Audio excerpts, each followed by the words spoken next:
नमस्कार, मैं हूं सुधा। बिहार न्यूज में आपका स्वागत है। आज है 30 जुलाई, दिन गुरुवार। खबरों के बढ़ने से पहले एक नजर डालते हैं आज की सुर्खियों पर।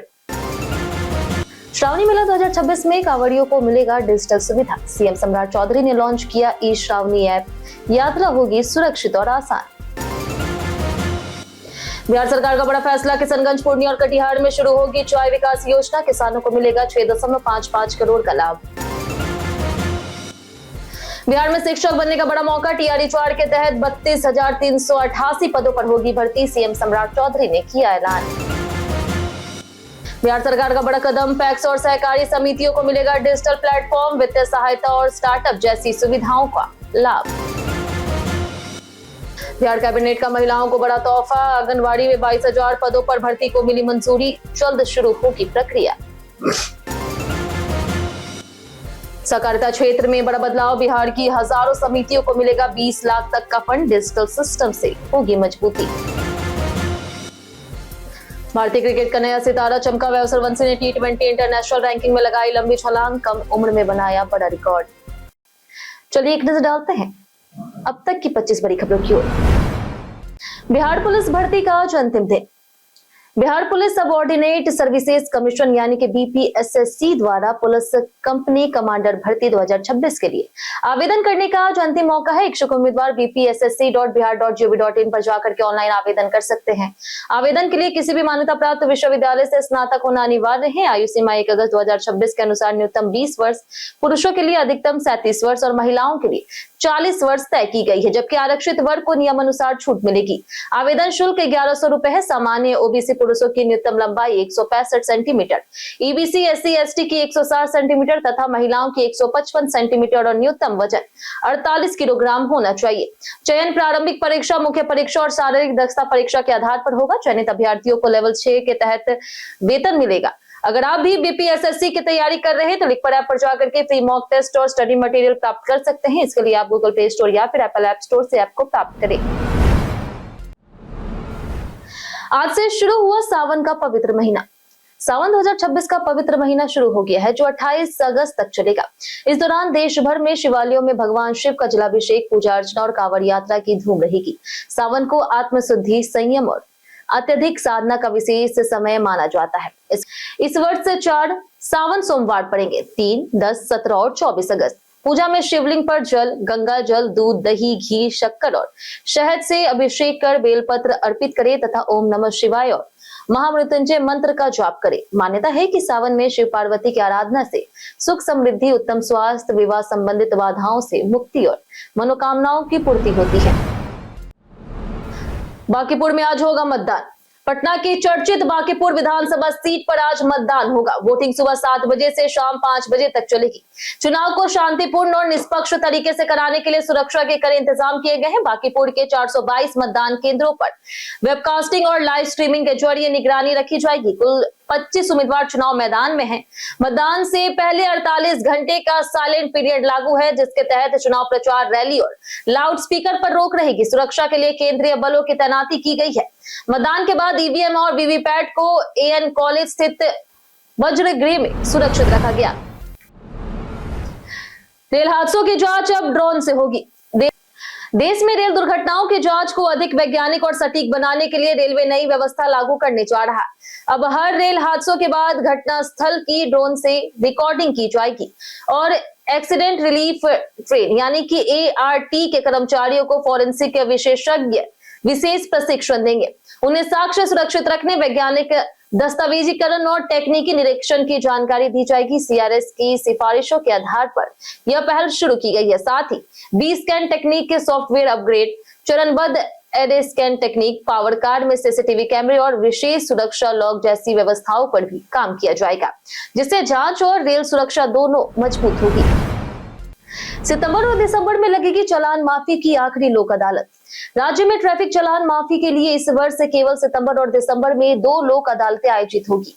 इसके बाद कोई लोक अदालत नहीं होगी। परिवहन मंत्री दामोदर रावत की समीक्षा बैठक में यह जानकारी दी गई। बैठक में बताया गया कि पिछले 2 महीनों से इलेक्ट्रिक वाहनों की संख्या 5% तक बढ़ी। विभाग जल्द ही इंटेलिजेंट ट्रैफिक मैनेजमेंट सिस्टम लागू करेगा, जिससे यातायात नियम तोड़ने वालों पर स्वतः कार्रवाई होगी। लंबित ड्राइविंग लाइसेंस, लर्निंग लाइसेंस और आरसी मामलों के शीघ्र निपटारे के निर्देश दिए गए हैं। साथ ही बिहार से दिल्ली के लिए नियमित बस सेवा शुरू करने की तैयारी और नए बस डिपो निर्माण पर भी चर्चा हुई। बिहार में 22,000 सेविका सहायिका पदों पर होगी भर्ती। मुख्यमंत्री सम्राट चौधरी की अध्यक्षता में हुई बिहार कैबिनेट बैठक में महिलाओं के लिए बड़ा फैसला लिया गया है। सरकार ने आंगनबाड़ी केंद्रों में 22,000 सेविका सहायिका पदों पर बहाली को मंजूरी दे दी है। इस निर्णय से बड़ी संख्या में महिलाओं को रोजगार का अवसर मिलेगा और आंगनबाड़ी सेवाओं को भी मजबूती मिलेगी। सरकार का लक्ष्य है कि राज्य में महिला सशक्तिकरण को बढ़ावा दिया जाए और ग्रामीण स्तर पर बाल विकास और पोषण योजनाओं को बेहतर तरीके से लागू किया जा सके। जल्द ही इन पदों पर नियुक्ति प्रक्रिया शुरू होने की उम्मीद है। 14 अगस्त से पहले सुधार ली बीएसईबी डमी रजिस्ट्रेशन कार्ड की सभी गलतियां। बिहार विद्यालय परीक्षा समिति यानी कि बीएसईबी ने 2027 की मैट्रिक और इंटर परीक्षा के लिए डमी रजिस्ट्रेशन कार्ड जारी कर दिया है। जिन छात्रों ने पंजीकरण कराया है वे बोर्ड की वेबसाइट से अपना डमी रजिस्ट्रेशन कार्ड डाउनलोड कर 14 अगस्त तक सभी विवरणों की सावधानी पूर्वक जांच करें। नाम, जन्म तिथि, फोटो, माता पिता का नाम, जाति, आधार संख्या, धर्म, राष्ट्रीयता, जेंडर, संकाय और विषय में किसी भी प्रकार की त्रुटि मिलने पर संबंधित स्कूल या फिर कॉलेज के माध्यम से ऑनलाइन सुधार कराएं। 14 अगस्त के बाद संशोधन का अवसर नहीं मिलेगा, इसलिए समय रहते सभी जानकारियों का मिलान अवश्य करें। वनरक्षी भर्ती में पूर्व अग्निवीरों को मिलेगा 20% आरक्षण। बिहार सरकार ने वनरक्षी भर्ती में पूर्व अग्निवीरों को बड़ा लाभ देते हुए 20% 36 आरक्षण लागू कर दिया है। पर्यावरण, वन और जलवायु परिवर्तन विभाग की अधिसूचना के अनुसार यह आरक्षण सामान्य, ईडब्ल्यूएस और सभी आरक्षित वर्गों में लागू होगा। इसका लाभ बिहार के स्थायी निवासी पूर्व अग्निवीरों को मिलेगा। यदि किसी वर्ग में पर्याप्त पूर्व अग्निवीर नहीं मिलते हैं तो रिक्त पद अन्य पात्र अभ्यर्थियों से भरे जाएंगे। इसके लिए बिहार अवर वन सेवा नियमावली 2013 में संशोधन किया गया है। वहीं राजस्व विभाग ने संशोधित आदेश जारी कर 192 राजस्व कर्मचारियों को उनके गृह जिले के आसपास पदस्थापित किया है। बिहार कैबिनेट में 24 एजेंडों पर लगी मुहर। मुख्यमंत्री सम्राट चौधरी की अध्यक्षता में बुधवार को हुई बिहार कैबिनेट की बैठक में 24 महत्वपूर्ण एजेंडों को मंजूरी दी गई। बैठक में राज्य में खेल प्रतिभाओं को बढ़ावा देने के लिए बिहार खेल नीति 2026 को स्वीकृति दी गई। इसके तहत बिहार राज्य खेल छात्रवृत्ति योजना और प्रतिभा पहचान कार्यक्रम लागू किए जाएंगे, जिससे युवा खिलाड़ियों को बेहतर अवसर मिलेंगे। इसके अलावा बिहार राज्य सब्जी प्रसंस्करण और विपणन योजना के तहत वेस्टफेड की त्रिस्तरीय सहकारी व्यवस्था को मजबूत करने के लिए 106.39 करोड़ की योजना मंजूर की गई। इससे सब्जी उत्पादन, प्रसंस्करण और विपणन व्यवस्था को नई मजबूती मिलेगी। बिहार में खुलेंगे 28 नए आधुनिक अग्निशमन केंद्र। बिहार में 28 नए आधुनिक अग्निशमन केंद्र स्थापित किए जाएंगे। राज्यसभा में भाजपा सांसद डॉक्टर भीम सिंह के सवाल पर केंद्रीय गृह राज्य मंत्री नित्यानंद राय ने इसकी जानकारी दी। उन्होंने बताया कि 10 अग्निशमन केंद्रों को निर्माण के लिए राज्य सरकार वित्तीय मंजूरी दे चुकी है और प्रक्रिया जारी है। अग्निशमन सेवाओं के आधुनिकीकरण के लिए बिहार को 340.90 करोड़ की परियोजना स्वीकृत हुई, जिसमें केंद्र का 255.68 करोड़ और राज्य का 85.22 करोड़ योगदान होगा। पहले किस्त के रूप में 76.704 करोड़ जारी हो चुकी है। आधुनिक उपकरणों की खरीद भी शुरू कर दी गई है। अब स्टार्टअप से जुड़ेगी बिहार की 8,984 सहकारी समितियां। बिहार सरकार राज्य की 8,984 सहकारी समितियों को स्टार्टअप और इंक्यूबेशन इकोसिस्टम से जोड़ने की तैयारी कर रही। बेहतर प्रदर्शन करने वाली समितियों को 20 लाख तक की आर्थिक सहायता दी जाएगी, जिसे आगे बढ़ाया भी जा सकता है। समितियों में मुख्य कार्यपालक पदाधिकारी की नियुक्ति, ई डिस्ट्रिक्ट योजना से जुड़ा मोबाइल ऐप, वार्षिक ऑडिट और वित्तीय प्रबंधन को मजबूत करने की योजना है। पैक्स के एक शेयर का मूल्य 10 से बढ़ाकर के 1000 करने पर भी विचार हो रहा, जिससे कार्यशील पूंजी बढ़ेगी। इसके अलावा किसानों की मदद, बीमार समितियों के लिए विशेष कोष और अतिरिक्त वित्तीय सहायता भी तैयार की जाएगी। कांवड़ियों की यात्रा आसान बनाएगा नया ई श्रावणी ऐप। श्रावणी मेला 2026 में शिव भक्तों की यात्रा को आसान और सुरक्षित बनाने के लिए मुख्यमंत्री सम्राट चौधरी ने आज गविनाथ धाम से ई श्रावणी ऐप लॉन्च किया है। IIIT भागलपुर द्वारा विकसित इस ऐप में SOS सुविधा, लाइव भीड़ अपडेट, डिजिटल दर्शन, चिकित्सा सेवाएं, विश्राम स्थल, कांवड़िया पथ की जानकारी और अधिकृत रेट लिस्ट जैसी सुविधाएं उपलब्ध होगी। डिजिटल लोकेटर से श्रद्धालु धर्मशाला, पानी, शौचालय, पार्किंग और स्वास्थ्य केंद्रों की जानकारी पा सकेंगे। आपात स्थिति में ऐप कंट्रोल रूम से जोड़ करके मदद उपलब्ध कराया जाएगा। यह ऐप कांवड़ियों की यात्रा को सुरक्षित, सुविधाजनक और सुव्यवस्थित बनाएगा। बिहार के सरकारी स्कूलों में अब भोजपुरी मैथिली से होगी पढ़ाई। बिहार सरकार ने सरकारी स्कूलों में कक्षा 1 से 5 तक हिंदी के साथ भोजपुरी, मगही, मैथिली और अंगिका में भी पढ़ाई शुरू करने का फैसला लिया है। शिक्षा मंत्री मिथिलेश तिवारी ने SCERT को इस नई व्यवस्था को लागू करने, पाठ्यक्रम तैयार करने, किताबें विकसित करने और शिक्षकों के प्रशिक्षण की जिम्मेदारी दी। उनका कहना है कि मातृभाषा में पढ़ाई से बच्चों की समझ, सीखने की क्षमता और रुचि बढ़ेगी। साथ ही SCERT के खाली पदों को BPSC के माध्यम से भरने की प्रक्रिया तेज होगी। सरकार का मानना है कि इस पहल से शिक्षा की गुणवत्ता सुधरेगी, ड्रॉप आउट कम होगा और बिहार की क्षेत्रीय भाषाओं को बढ़ावा मिलेगा। वैभव सूर्यवंशी की बड़ी छलांग, T20 इंटरनेशनल रैंकिंग में हासिल किया 48वां स्थान। बिहार के लाल 15 वर्षीय वैभव सूर्यवंशी ने ICC T20 इंटरनेशनल बल्लेबाजी रैंकिंग में ऐतिहासिक छलांग लगाते हुए 230 स्थान ऊपर पहुंचकर 48वां स्थान हासिल कर लिया। जिम्बाब्वे के खिलाफ 3 मैचों की T20 इंटरनेशनल सीरीज में वैभव ने 2 शानदार अर्धशतक लगाए और 50.33 की औसत से 151 रन बना करके भारत की 3-0 से सीरीज जीत में अहम भूमिका निभाई। उनके शानदार प्रदर्शन का इनाम ICC रैंकिंग में बड़ी छलांग के रूप में मिला। हालांकि उनकी रेटिंग 536 अंक है, लेकिन इतनी कम उम्र में यह उपलब्धि उन्हें भविष्य का बड़ा सितारा साबित करती है। उनके प्रदर्शन ने भारतीय क्रिकेट में नई उम्मीदें जगा दी। बिहार के किशनगंज, पूर्णिया और कटिहार में शुरू होगी चाय विकास योजना। बिहार सरकार ने सीमांचल क्षेत्र में चाय की खेती को बढ़ावा देने के लिए 6.55 करोड़ की चाय विकास योजना को मंजूरी दी है। इस योजना का लाभ किशनगंज, पूर्णिया और कटिहार जिलों के किसानों को मिलेगा। कृषि मंत्री विजय कुमार सिन्हा ने बताया कि सीमांचल की जलवायु चाय उत्पादन के लिए अनुकूल है। योजना से चाय की खेती का विस्तार होगा, किसानों की आय बढ़ेगी और रोजगार के नए अवसर पैदा होंगे। सरकार किसानों को पारंपरिक खेती के साथ उच्च मूल्य वाली फसलों से जोड़कर आत्मनिर्भर बनाने की दिशा में काम कर रही है। मोतिहारी में चप्पल में छिपी डिवाइस से नकल करते अभ्यर्थी हुआ गिरफ्तार। मोतिहारी में बिहार पुलिस अवर सेवा आयोग की अधिनायक अनुदेशक भर्ती परीक्षा के दौरान नकल की कोशिश का मामला सामने आया। LND कॉलेज केंद्र पर पश्चिम चंपारण के बेतिया निवासी अभ्यर्थी अविनाश कुमार को इलेक्ट्रॉनिक डिवाइस के जरिए नकल करते पकड़ा गया। उसने डिवाइस को चप्पल में छिपाया था और बाहर से उत्तर लेने की कोशिश कर रहा था। पुलिस ने उसे गिरफ्तार कर लिया है। पूछताछ में उसने बताया कि उसने ऑनलाइन वीडियो देख करके यह तरीका सीखा था। उसकी निशानदेही पर 2 अन्य लोगों को भी हिरासत में लेकर के पुलिस पूरे नेटवर्क की जांच कर रही। पटना मरीन ड्राइव से सोनपुर तक बनेगा शानदार रोपवे। बिहार के धार्मिक पर्यटन को बढ़ावा देने के लिए सरकार रोपवे परियोजनाओं का तेजी से विस्तार कर रही। पटना के मरीन ड्राइव से सोनपुर के हरिहरनाथ मंदिर तक लगभग 7 किलोमीटर लंबा रोपवे बनाया जाएगा, जिससे गंगा पार कर मिनटों में सफर संभव होगा। वहीं भागलपुर के कहलगांव में गंगा के बीच स्थित 3 टापुओं तक भी रोपवे बनेगा। इसके अलावा गयाजी, जहानाबाद, कैमूर और रोहतास में 4 रोपवे निर्माणाधीन है, जबकि राजगीर और बांका के गंदार रोपवे पहले से संचालित है। सरकार का मानना है कि इन परियोजनाओं से पर्यटन, धार्मिक आस्था, रोजगार, होटल उद्योग और स्थानीय व्यापार को बड़ा बढ़ावा मिलेगा। 20 कर्मचारियों वाली कंपनियों में शिकायत समिति बनाना अब होगा अनिवार्य। 20 या फिर उससे अधिक कर्मचारियों वाले सभी औद्योगिक प्रतिष्ठानों में अब शिकायत निवारण समिति बनाना अनिवार्य होगा। समिति में नियोक्ता और कर्मचारियों के प्रतिनिधियों की संख्या बराबर होगी तथा कुल सदस्य 10 से अधिक नहीं होंगे।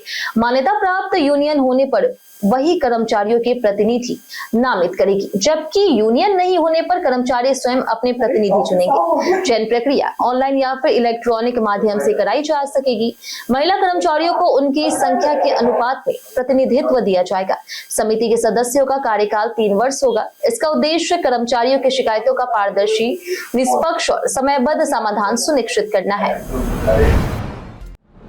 बिहार में 32,000 से ज्यादा शिक्षकों की होगी भर्ती, सीएम ने किया ऐलान। बिहार में शिक्षक भर्ती परीक्षा टीआरई 4 का इंतजार कर रहे अभ्यर्थियों के लिए बड़ी खबर है। शिक्षा विभाग ने 32,388 शिक्षक पदों पर नियुक्ति के लिए अधियाचना बिहार लोक सेवा आयोग को भेज दी है। मुख्यमंत्री सम्राट चौधरी ने इसे युवाओं के लिए ऐतिहासिक सौगात बताते हुए कहा कि इससे रोजगार और गुणवत्तापूर्ण शिक्षा को बढ़ावा मिलेगा। भर्ती में कक्षा 1 से 5 के 3,847, कक्षा 6 से 8 के 8,563, कक्षा 9 से 10 के 3,877 और कक्षा 11 से 12 के 16,101 पद शामिल है। अब अभ्यर्थियों को बीपीएससी द्वारा टीआरई 4 का आधिकारिक नोटिफिकेशन, आवेदन तिथि और भर्ती कार्यक्रम जारी होने का इंतजार करना है। बिहार में 12 राजस्व अधिकारियों पर शुरू हुई विभागीय कार्रवाई। बिहार के राजस्व भूमि सुधार विभाग ने भ्रष्टाचार, लापरवाही और अनियमितताओं के खिलाफ सख्त कार्रवाई करते हुए 12 राजस्व अधिकारियों और कर्मियों के विरुद्ध विभागीय कार्रवाई शुरू की है। इसके साथ ही पिछले 2 महीनों में कार्रवाई झेलने वालों की संख्या बढ़कर 82 हो गई। विभाग ने कुछ अधिकारियों के खिलाफ आरोप पत्र दायर किए हैं, जबकि कई पर वेतन वृद्धि रोकने समेत अन्य दंड लगाए गए हैं। राजस्व मंत्री डॉक्टर दिलीप कुमार जायसवाल ने कहा कि विभाग में जीरो टॉलरेंस नीति लागू है। सरकार का लक्ष्य राजस्व प्रशासन को पारदर्शी, जवाबदेह और भ्रष्टाचार मुक्त बनाकर के आम लोगों को समयबद्ध सेवाएं उपलब्ध कराना है। जाने आज कैसा रहेगा बिहार के मौसम का मिजाज। अगले 5 दिनों तक बिहार में अधिकतम तापमान और न्यूनतम तापमान में कोई बड़ा बदलाव होने की संभावना नहीं है। राज्यों के कई हिस्सों में अधिकतम तापमान 34 से 36 डिग्री और न्यूनतम तापमान 26 से 28 डिग्री सेल्सियस के बीच रह सकता है। मौसम विभाग के अनुसार उत्तर पश्चिम और उत्तर पूर्वी जिलों में तेज हवा चल सकती है, जिसकी रफ्तार 30 से 40 किलोमीटर प्रति घंटे तक पहुंच सकती है। इन इलाकों में गरज चमक के साथ बारिश और वज्रपात की संभावना भी जताई गई है। लोगों को मौसम को देखते हुए सतर्क रहने की सलाह दी गई। बिहार की बंद चीनी मिलें फिर होगी शुरू, पीएम करेंगे शिलान्यास।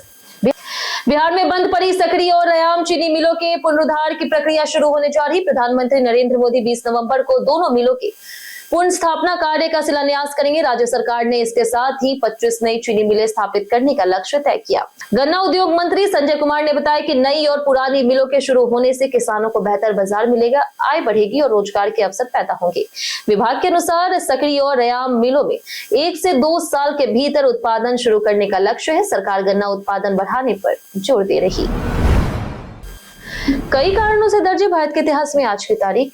1882 में सत्येंद्र नाथ बोस का जन्म हुआ, जो प्रसिद्ध क्रांतिकारी और स्वतंत्रता सेनानी थे। 1886 में मुत्तु लक्ष्मी रेड्डी का जन्म हुआ। वे भारत की पहली महिला चिकित्सकों में शामिल और सामाजिक कार्यकर्ता थी। 1923 में गोविंद चंद्र पांडे का जन्म हुआ, जो प्रसिद्ध चिंतक, इतिहासवेत्ता और संस्कृतज्ञ थे। 1945 में नवीन चावला का जन्म हुआ, जो भारत के 16वें मुख्य चुनाव आयुक्त रहे। वहीं 2019 में अर्थशास्त्री सुबीर गोकर्ण का निधन हुआ। 1979 में औषध विज्ञानी और ऑर्थोपेडिक सर्जन विष्णुपद मुखर्जी का निधन हुआ। स्पीड पोस्ट के नियम बदले, 1 अगस्त से लागू होंगे नए चार्ज। 1 अगस्त 2026 से डाक विभाग स्पीड पोस्ट के नियमों में और शुल्क में बड़ा बदलाव करने जा रहा। अब डॉक्यूमेंट और पार्सल की कैटेगरी अलग अलग तय होगी। Aadhaar card, bank passbook, chequebook, insurance paper और 500 ग्राम तक की राखी को डॉक्यूमेंट माना जाएगा, जबकि मोबाइल, कपड़े और गिफ्ट आइटम पार्सल श्रेणी में आएंगे। इसके अलावा दिल्ली, मुंबई, चेन्नई, कोलकाता, बेंगलुरु और हैदराबाद में 24 स्पीड पोस्ट और 48 स्पीड पोस्ट सेवाएं शुरू होगी। नई दरें दूर, वजन और सेवा के आधार पर तय होगी। सामान्य स्पीड पोस्ट का चार्ज 38 रुपए से शुरू होगा, जबकि 48 स्पीड पोस्ट की दर 61 से 121 रुपए तक होगी। बिहार म्यूजियम और IGRMS ने किया ऐतिहासिक सांस्कृतिक समझौता। पटना स्थित बिहार म्यूजियम और भोपाल के इंदिरा गांधी राष्ट्रीय मानव संग्रहालय ने सांस्कृतिक विरासत के संरक्षण और संग्रहालय विकास को बढ़ावा देने के लिए 5 वर्षों का समझौता किया। इसके तहत दोनों संस्थान संयुक्त प्रदर्शनियां, कलाकृतियां का आदान प्रदान, लोक और जनजातीय संस्कृति के संरक्षण, दस्तावेजीकरण और अनुसंधान पर मिलकर कार्य करेंगे। डिजिटल अभिलेखागार, डिजिटल कैटलॉग, AR और VR आधारित संग्रहालय अनुभव भी विकसित किए जाएंगे। साथ ही छात्रों के लिए प्रशिक्षण, इंटर्नशिप, शोध परियोजनाएं, व्याख्यान, सांस्कृतिक कार्यक्रम और जन जागरूकता अभियान आयोजित होंगे। यह साझेदारी भारत की समृद्ध सांस्कृतिक धरोहर को नई पहचान और संरक्षण प्रदान करेगी। हम प्रतिदिन आपसे 7 ऐसे जरूरी सवाल, उसके जवाब बताएंगे जो कि BPSC, बिहार पुलिस, SSC जैसे अन्य प्रतियोगी परीक्षाओं में काम आएंगे। सवाल इतिहास, बिहार स्पेशल, विज्ञान, करंट अफेयर्स और भूगोल से रहेंगे। पूछे गए 7 सवाल में आपने कितना सही जवाब दिया, हमें कमेंट करके जरूर बताएं। तो हमारा पहला सवाल है कि बिहार के किस जिले में इलेक्ट्रिक लोकोमोटिव परियोजना शुरू की गई है? ऑप्शन ए पश्चिमी चंपारण, ऑप्शन बी है सारण, ऑप्शन सी है बेगूसराय, ऑप्शन डी मधेपुरा। इसका सही जवाब है ऑप्शन डी मधेपुरा। हमारा दूसरा सवाल है गुरुद्वारा गोविंद घाट किस नदी के किनारे स्थित है? Option A Gomti, option B है गंगा, ऑप्शन सी है यमुना, ऑप्शन डी है कावेरी। इसका सही जवाब है ऑप्शन बी गंगा। हमारा तीसरा सवाल है कि सम्राट अशोक द्वारा निर्मित सिंह स्तंभ कहां स्थित है? Option A Vaishali, option B है पटना, ऑप्शन सी है सारनाथ, ऑप्शन डी है दिल्ली। इसका सही जवाब है ऑप्शन सी सारनाथ। हमारा चौथा सवाल है कि बिहार दिवस कब मनाया जाता है? Option A 20 March, option B है 22 मार्च, ऑप्शन सी है 1 अप्रैल, ऑप्शन डी है 15 अगस्त। इसका सही जवाब है ऑप्शन डी 22 मार्च। हमारा पांचवा सवाल कि बिहार में तपोवन महोत्सव किस वर्ष प्रारंभ हुआ? Option A 2012, option B 2015, option C 2017, option D 2019। इसका सही जवाब है ऑप्शन बी 2015। हमारा छठा सवाल कि रेल नेटवर्क और सेवाओं के संदर्भ में भारतीय राज्य में बिहार का स्थान क्या है? ऑप्शन ए तीसरा, ऑप्शन बी है पहला, ऑप्शन सी है सातवां, ऑप्शन डी है पांचवा। इसका सही जवाब है ऑप्शन डी पांचवा। हमारा सातवां सवाल है कि महावीर की माता कौन थी? Option A Trishala, option B Yashoda, option C है जमीली, ऑप्शन डी है महामाया। इसका सही जवाब है ऑप्शन ए त्रिशाला। बीते दिन हमारे द्वारा पूछे गए सवाल का जवाब आप लोगों में बहुत लोगों ने हमारे कमेंट बॉक्स सेक्शन में लिख कर दिया। जिन्होंने हमारे द्वारा पूछे गए सवाल का जवाब दिया उनके नाम है विकास कुमार, राकेश कुमार, बलराम मंडल, प्रदीप पंडित, पुरुषोत्तम कुमार, रमेश कुमार, अमर कुमार, कुमोद कुमार, संतोष कुमार, अरविंद कुमार, गीता देवी, सिमरन कुमारी, रविंद्र कुमार, अशोक कुमार, रामकिशोर मंडल, राजकिशोर महतो, सुमन कुमार, संजय तिवारी, ललन कुमार, अबोध कुमार, नवल किशोर, परवेज अंसारी, नौशाद रजा, सुरेंद्र बेसरा, प्रेमनाथ मिश्रा, पुनीत कुमार, आदित्य प्रधान, रोशन कुमार, अर्जुन राम, विनोद शाह, रवि मोहन वर्मा, राजेंद्र ताती, कृष्णा प्रसाद, गुड्डू कुमार, हरेंद्र सिंह, बाबूलाल मरांडी, अब्दुल मनान, राधा कुमारी, दीपक मेहरा, विजय घायल, लक्ष्मी मेहता, राजीव कुमार और प्रिंस कुमार। इसी के साथ बढ़ते हैं आज के सवाल की ओर। आज का सवाल है बिहार का गौरव बढ़ाने वाला सबसे बड़ा नेता कौन है? आप अपना जवाब हमें हमारे कमेंट सेक्शन में लिखकर जरूर बताएं। आज के लिए इतना ही। बिहार की तमाम खबरों के साथ बने रहने के लिए देखते रहे बिहारी न्यूज और साथ ही अगर यूट्यूब चैनल पर देखें चैनल को सब्सक्राइब कर दें और अगर आप फेसबुक पेज पर देख रहे हैं तो लाइक और फॉलो जरूर करें।